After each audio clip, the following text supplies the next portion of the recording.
오늘 우리에게 주신 하나님 말씀은 시편 137편 1절부터 6절까지 말씀입니다. 한 목소리로 읽겠습니다. 우리가 바벨론의 여러 강변 거기에 앉아서 시온을 기억하며 울었도다. 그 중에 버드나무에 우리가 우리의 수금을 걸었나니 이는 우리를 사로잡은 자가 거기서 우리에게 노래를 청하며 우리를 황폐하게 한 자가 기쁨을 청하고 자기들을 위하여 시온의 노래 중 하나를 노래하라 함이로다. 우리가 이방 땅에서 어찌 여호와의 노래를 부를까? 예루살렘아, 내가 너를 잊을진대 내 오른손이 그의 재주를 잊을지로다. 내가 예루살렘을 기억하지 아니하거나 내가 가장 즐거워하는 것보다 더 즐거워하지 아니할진대 내 혀가 내 입천장에 붙을지로다. 아멘.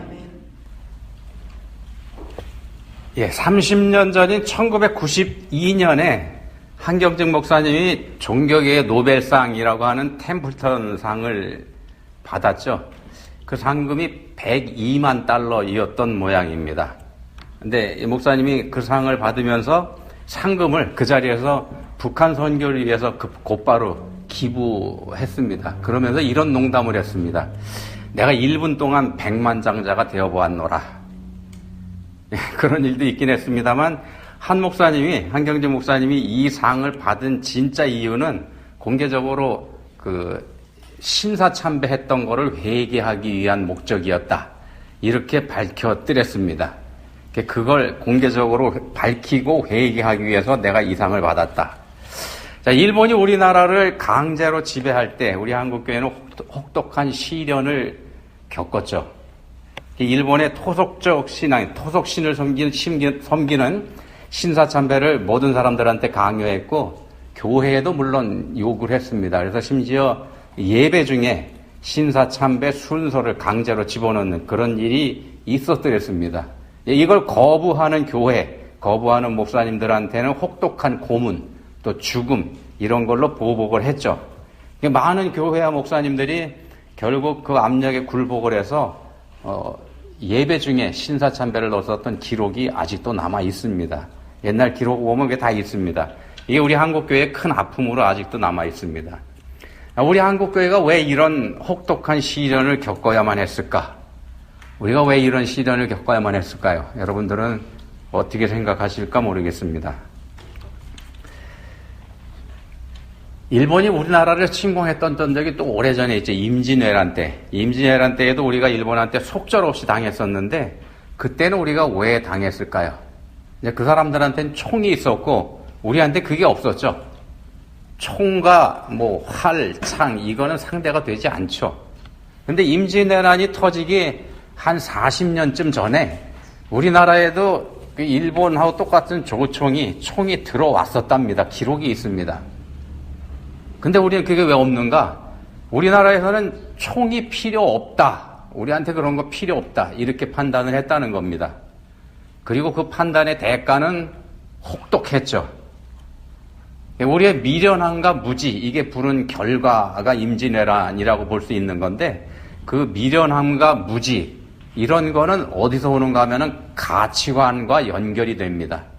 우리가 어떤 가치관을 가지고 있는지. 그 당시에도 우리가 아는 대로 당파 싸움이 치열했지 않습니까? 우리나라 조정에. 정치의 가치를 국민에게 둘지 아니면은 자기들 권력 쟁취에 둘지 이건 정치하는 사람들의 가치관에 대해서 따라서 이제 결정이 되는 건데 가치관이 바로 설 때 뭐가 중요한지 이걸 바로 알게 됩니다. 가치관이 바로 설 때 뭐가 중요한지 이게 구분이 된다는 말씀입니다. 우리가 오늘 읽은 본문 시편 37편, 137편, 이 137편은 유대 사람들이 바벨론 포로로 끌려가 있던 슬픈 역사가 배경입니다. 하나님 백성이면서도 하나님을 바르게 섬기지 않았던 이스라엘 사람들한테 하나님께서는 많은 선지자들을 보내서 경고하기도 하셨고 타이르기도 하셨고 또 가르치기도 하셨습니다만 이 사람들 끝내 그 말씀에 귀를 기울이지 않지 않습니까? 오래 참으시던 하나님께서 마침내 징계의 회초리를 들게 됩니다. 이게 바벨론이라는 회초리를 사용해서 예루살렘을 무너뜨려 버리고 유대 사람들을 전부 다 포로로 붙잡아가 버리죠. 그런 슬픈 역사가 시편 137편의 배경입니다. 이스라엘 역사를 보면은요, 가장 찬란하고 아름답던 시기가 다윗과 솔로몬 시대다, 이렇게 꼽힙니다. 그거는 이제 하나님께서 이스라엘 나라의 그 시기에 가장 많은 은혜를 베푸셨다, 이렇게도 우리가 해석해 볼 수 있고요. 성경이 증거하는 대로, 근데 불행하게도 솔로몬 시대 때부터 이미 이스라엘은 잘못된 길로 들어서고 있더랬습니다.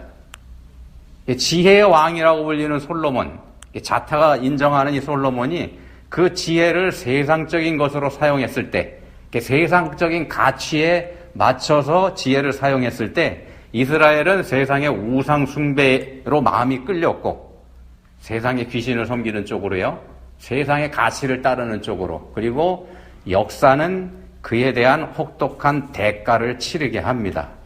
솔로몬이 세상적인 가치관을 당시 백성들에게 심어준 셈입니다. 바벨론 포로는요, 하나님에 대한 신앙관이 제대로 서지 않은 이스라엘 사람들이 치른 혹독한 대가였었다, 우리가 이렇게 해석해 볼 수가 있습니다. 자, 포로가 된 유대 사람들이 조금씩 회개하게 됩니다. 예루살렘 성전에서 하나님께 올려드리던 예배를 더 이상 드릴 수 없게 됐다는 현실을 깨닫고 후회하면서 가슴을 치게 되죠. 바벨론 사람들이 자기들 술자리에서 유대 사람들을 불러다가 너네 찬송가를 불러보라, 이렇게 얘기합니다. 이 조롱하는 겁니다. 본문 3절에 보시면 이렇게 말씀합니다. 본문 3절입니다. 우리를 사로잡은 자가 거기서 우리에게 노래를 청하며 우리를 황폐하게 한 자가 기쁨을 청하고 자기들을 위하여 시온의 노래 중 하나를 노래하라 함이로다. 야, 이럴 때 유대인들이 어떻게 해야 될까요? 이 사람들이 요구하는 대로 찬송가를 불러서 그 사람들 술자리의 흥을 돋구어 줄까? 이거 마치 일본 사람들에게 굴복해서요, 교회도, 당시 교회도 신사참배를 해서 적당히 타협했던 우리 한국교회, 그거하고 좀 비슷해지는 그런 겁니다. 그렇게 해야 될까?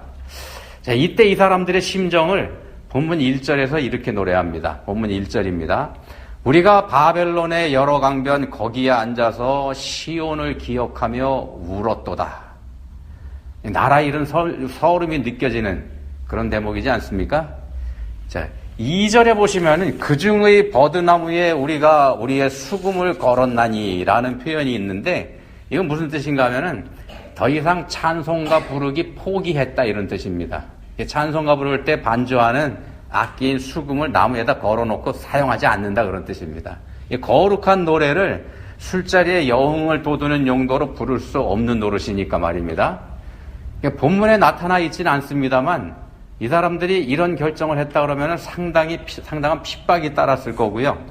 그 핍박을 감수해야만 했었을 거, 이건 분명합니다. 이게 옛날에 신사 참배를 거부하면 모진 고문을 당하고 죽기까지 했었던 것처럼 말입니다. 우리나라 사람들이.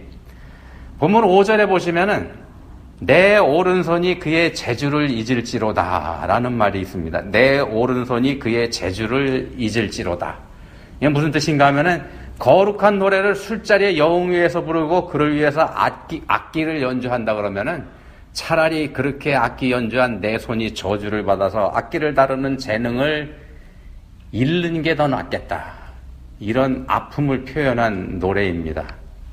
유대인들을 바벨론의 포로로 보내서 단련시키신 하나님은요, 우리 한국교회도 핍박과 시련 속에서 단련을 시키셨죠. 그리고 그런 우리 한국교회를 하나님 나라의 복음 전파를 위한 영광되고 귀한 도구로 사용하고 계시고요. 지금 보면 우리 한국이 미국에 이어서 세계에서 두 번째로 많은 선교사를 파송하는 나라가 되어 있지 않습니까? 그런 면에서 보면은 핍박과 환난이라고 하는 게 복이라는 말, 이런 말도 할 수 있습니다. 핍박과 환난이 복이다. 믿음 때문에 당하는 환난이라 그러면 그건 분명히 복입니다. 그렇지만 환난과 핍박을 당하는 그 순간에는 그렇게 생각하기가 좀 어렵죠. 왜 그러냐면 그게 고통이 크기 때문에 그렇습니다. 고통을 당할 순간에는 이걸 복이다라고 생각하기가 어렵습니다. 지금부터 한 100년쯤 전에 독일의 한 중학교 종교 수업 시간에 그 과목의 선생님인 필리글러라고 하는 신부가 학생들 한 사람 한 사람에게 일일이 이런 질문을 했다 그럽니다. 너는 죽은 후에 어떤 사람으로 기억되고 싶으냐? 너는 죽은 후에 어떤 사람으로 기억되고 싶으냐? 여러분들은 여기에 뭐라고 대답하시겠습니까? 중학교 애들입니다. 자신이 죽는다는 생각을 해봤을 리가 없기 때문에 이 질문에 제대로 대답한 애가 하나도 없었다 그럽니다. 자, 한 사람 한 사람에게 이 질문을 다 하고 난 후에 이 신부님이 껄껄 웃으면서 아이들에게 이렇게 말했다 그럽니다. 너희가 이 질문에 대답하지 못할 줄 알았다. 그렇지만 너희가 50세가 됐을 때에도 이 질문에 대답할 수 없다면 너희는 인생을 헛살았다고 할 수 있을 거다. 세월이 한참 흘러서 이 학생들이 졸업 60주년 기념 동창회로 모였답니다. 졸업 후 60년 후에. 그리고 그 자리에 모인 친구들이 하나같이 그때 그 질문, 그 신부님이 했던 그 질문이 자신의 삶을 완전히 바꿔놓았다. 이런 고백들을 했다 그럽니다.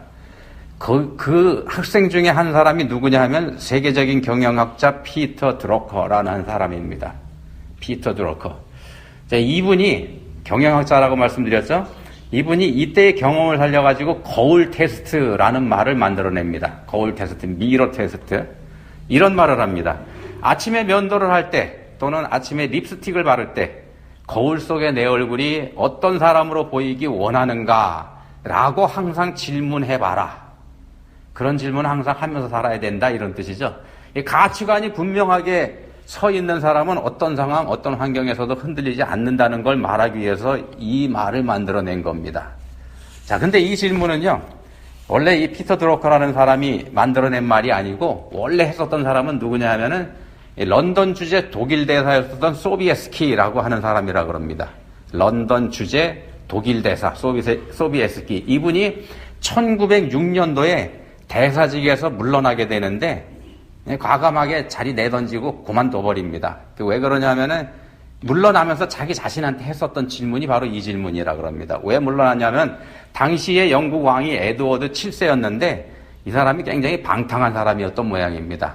자기가 주관하는 만찬에 외교관들을 다 불렀는데 그 외교관들을 부른 그 잔치에서 그 주관하는 책임자가 바로 이 소비에스키 대사였었다 그럽니다. 근데 거기에 왕이 요구하기를 12명이 넘는 창녀들을 불러라 이런 주문을 했다 그럽니다. 그래서 이 사람이 그런 만찬에 내가 협조하느니 차라리 대사직에서 물러나는 게 낫겠다고 하면서 자리를 그만둔 겁니다. 분명한 삶의 가치관이 서 있기 때문에 이런 일을 할 수 있었던 거죠. 바벨론의 포로로 끌려간 다니엘과 세 친구들, 우리가 잘 아는 것처럼 이 사람들은 신앙을 지키기 위해서 자신들의 생명도 아끼지 않았습니다. 우상에게 바쳤던 고기를 먹지 않겠다고 초식을 했고 또 황제가 만든 우상에게 절하라는 명령을 거절하지 않습니까? 이 화가 난 황제가 시뻘겋게 달아오른 풀무에다 이 사람들 집어던지죠. 산채로. 그렇지만 머리털 하나 불에 그슬리지 않고 거기서 살아나옵니다. 다니엘은 굶주린 사자굴에 던져질 것 뻔히 알면서도 한 달 동안 아무 신에게도 절하지 말고 황제만 섬기라는 황제 명령에 따르지 않고 평소에 하던 대로 하나님께 기도하는 일 계속하지 않습니까? 이게 신앙적인 가치관이 바로 서 있었기 때문에 이렇게 할 수 있었던 거죠. 하나님이 이 세상을 주관하시는 주관자이시라는 분명한 믿음이 있었기 때문에 이렇게 할 수 있었던 겁니다. 자, 유대인들에게 있어서 바벨론, 이 철천지 원수입니다. 자기들의 조국을 무너뜨린 원수이기도 하고 거룩한 도성 예루살렘을 폐허로 만든 원수이기도 하고 또 하나님의 성전까지 없애버린 이 유대인들 입장에서는 결코 용서할 수 없는 철천지 원수입니다. 바벨론 사람들이. 근데 본문에서는 거룩한 찬송가를 술자리에서 부르라고 하는 파렴치한 짓까지 하는 그런 인간들이죠. 자, 이런 원수들을 어떻게 해야 될까? 어떻게 하면 이런 사람들한테 보기 좋게 복수를 할 수 있을까요? 복수를 생각합니다만 예수님께서는 이런 말씀을 하셨더랬습니다. 누가복음 6장 27절 말씀. 그러나 너희 듣는 자에게 내가 이르노니 너희 원수를 사랑하며 너희를 미워하는 자를 선대하며 너희를 저주하는 자를 위하여 축복하며 너희를 모욕하는 자를 위하여 기도하라. 로마서 12장 21절에서는 이렇게 말씀합니다. 악에게 지지 말고 선으로 악을 이기라. 유대인들이 포로가 된 원인은요, 유대인 자신들한테 있습니다. 하나님께 끝까지 불순종했던 이 사람들의 죄가 자기들을 포로로 끌려가게 그렇게 했었던 거죠. 근데 사람들은 자신의 고통과 고난의 원인을 다른 사람들한테서 찾으려는 그런 경향이 있습니다. 미루려는 경향이 있는 거죠. 마치 에덴 동산에서 아담은 하와에게 미루고 하와는 뱀에게 미루고, 그래서 궁극적으로 모든 책임을 하나님께 떠넘겼던 거, 그거하고 똑같다는 겁니다. 오래전에 유럽에서 온 두 탐험가가 에티오피아 전국을 다 조사하면서 다녔다 그럽니다. 뭘 조사했냐? 금과 은을 찾아서, 그래서 금이 어디서 나오는지 은이 어디서 나오는지 이거 지도를 만들면서 다녔다 그럽니다. 근데도 그걸 알고 있으면서도 에티오피아 왕은 이 사람들을 환대했다 그럽니다. 뻔히 알고 있으면서도. 다만 이 사람들이 에티오피아를 떠날 때, 그때 이 사람들의 신발을 벗겨서 그 신발에 묻어있는 흙을 조심스럽게 다 털어내고 그리고 다시 돌려주면서 보냈다 그럽니다. 돌려주면서 이렇게 얘기를 했다 그럽니다. 에티오피아의 흙은 우리 아버지요, 우리 어머니요, 우리 형제다. 흙은 우리의 가장 값진 거다. 이렇게 하면서 흙만 털어버리고 이 사람들을 잘 보내주었다는 겁니다. 아름다운 얘기죠? 아름다운 얘기인데 그래서 어떻게 됐을까요? 이어령 교수는요, 이것 때문에 에티오피아가 유럽 사람들에게 철저하게 유린당한 거다, 이렇게 진단을 합니다. 이것 때문에 에티오피아가 유럽에게 유린당했다. 이 사람들은 신발에서 흙은 털어낼 수 있었지만은요, 자기들의 가치관에 따라서 그렇게 한 거죠. 자기들 가치관에서는 그게 중요하니까 그렇게 했지만, 이 사람들 기억 속에 있는, 머릿속에 넣어가고 있는 이디오피아에 있는 보물, 요건 그냥 가져가도록 내버려뒀다는 겁니다.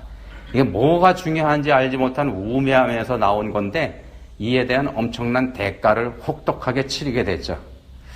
자, 유대 나라의 히스기야 왕도 바벨론에서 온 사신들한테 이런 비슷한 일을 했습니다. 이 사신들을 환대하면서 자기 나라 안에 있는 모든 보물을 다 보여주지 않습니까? 그게 어떻게 됐습니까? 이사야 선지자가 예언한 대로 이 유대의 보물이 전부 다 바벨론에 다 뺏겨버립니다. 그대로 다 바벨론으로 옮겨지게 되죠. 히스기야 당시 바벨론 아무것도 아닌 나라였습니다.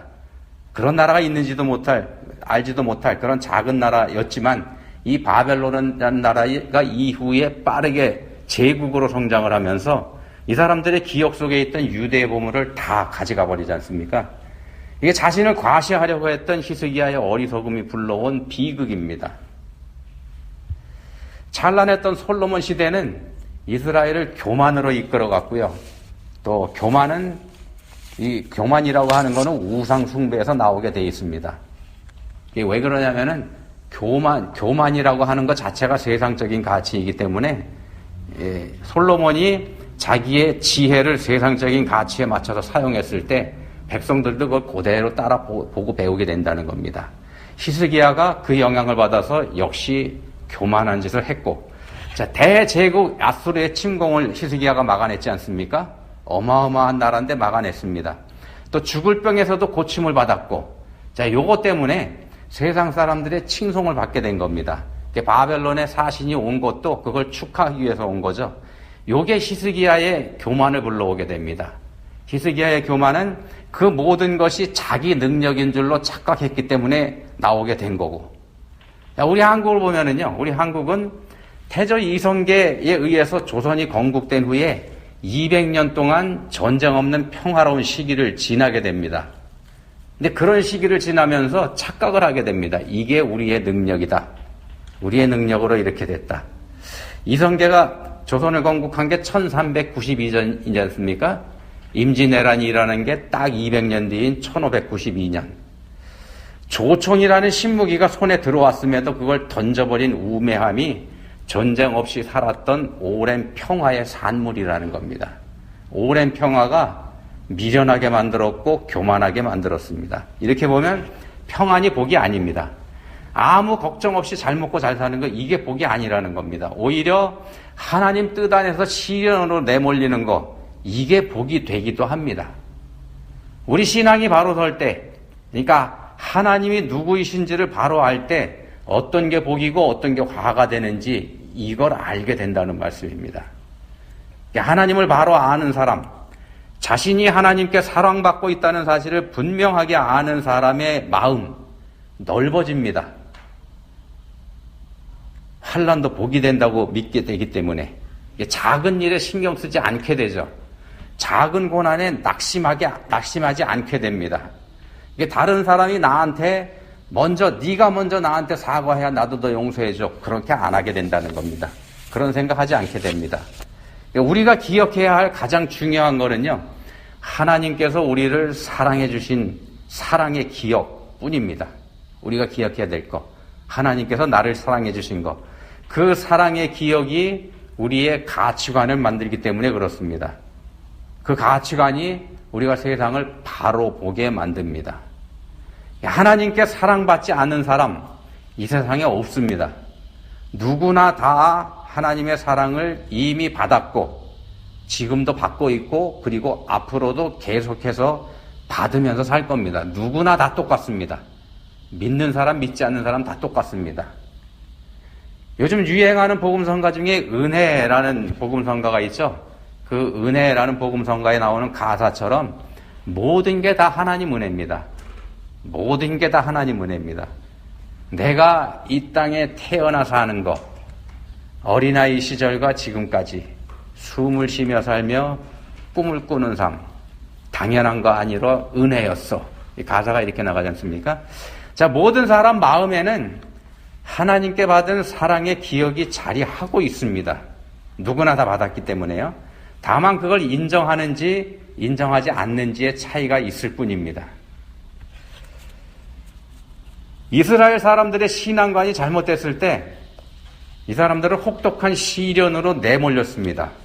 하나님을 유일하신 창조주 하나님이 아닌 수많은 신들 중에 하나로 여겼을 때 그런 일이 생겼습니다. 우리 한국은요, 한국에 십자가의 복음이 전해졌을 때 그 가치를 우리가 깨닫지 못했죠.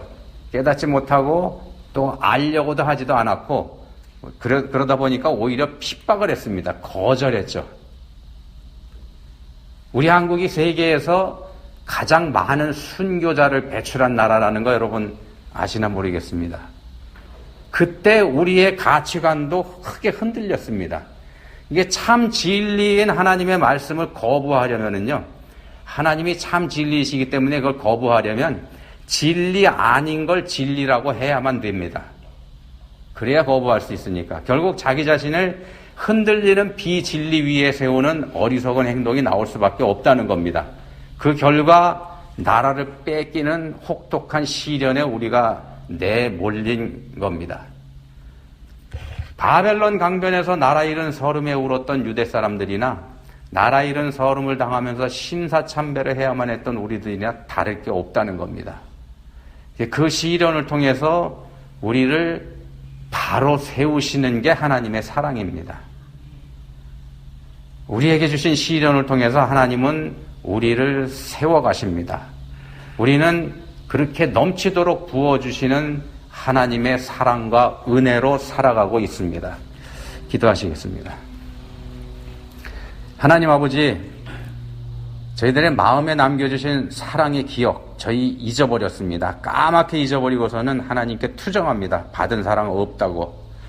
그 옛날 우리처럼 그렇게 투정했던 유대 사람들, 바벨론에서 혹독한 대가를 치렀다는 거 저희가 배웠습니다. 간절히 원하오니 저희에게 겸손한 마음 주셔서 하나님께서 한없이 베풀어 주시는 사랑에 눈뜨게 해주시기 원합니다. 믿고 구원받게 해주시기 원합니다. 예수님 이름으로 기도합니다. 아멘.